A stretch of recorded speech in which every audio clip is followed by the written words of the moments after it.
Maria, you brought up a really interesting point about refresh my memory. I can't remember. So it's just about the sustainability. It's the cold. I can't remember anything. Yeah. That's it. So it was just about the sustainability element, whether or not they would have designed it as part of their spec. Would it have already been part of their design? Yes. Like I said, we've been looking at working on green projects before, so having sustainability and stuff like that included in our projects is something that we've always considered.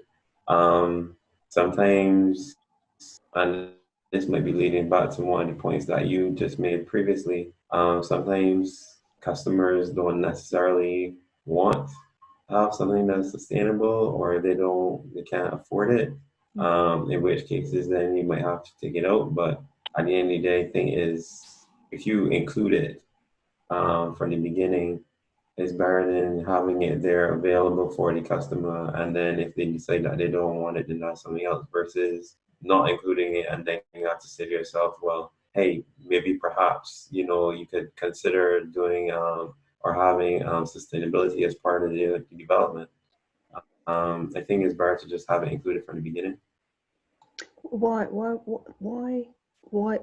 Yeah, why would you? Certain factors, right? So in Barbados, when you go through planning, you also have to go through the Environmental Protection Department. Okay. So if you're not in an area with sewage system, there would be a requirement, either you have to put a septic tank in or a suck well, but all of the buildings generally have to have a water tank. So if you design your building from the start so that your water tank can provide you with a reuse system, you then have the foundation that you can do planting, right? It doesn't mean you have to. So that's something that everyone has to do anyway. So for instance, if you want to do a green roof, yes, you probably have to spend slightly more at the start to make sure you have the structure to accommodate it. Whether you actually choose to use it is a secondary thing, because the planting here, because of the sun, water is the most important thing. So once you have the water reuse system in, you could then move forward with it, basically.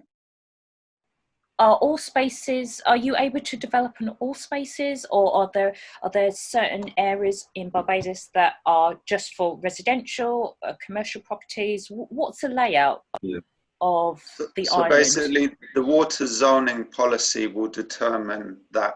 So there's areas that would be zone 1, which are considered primary water sources, or where water would travel underground down to the sea. So those you would not be able to do any construction in. So the zoning will basically then have zone 2, zone 3. So you'll have agricultural areas where construction would be limited, and then you'll have commercial and residential areas.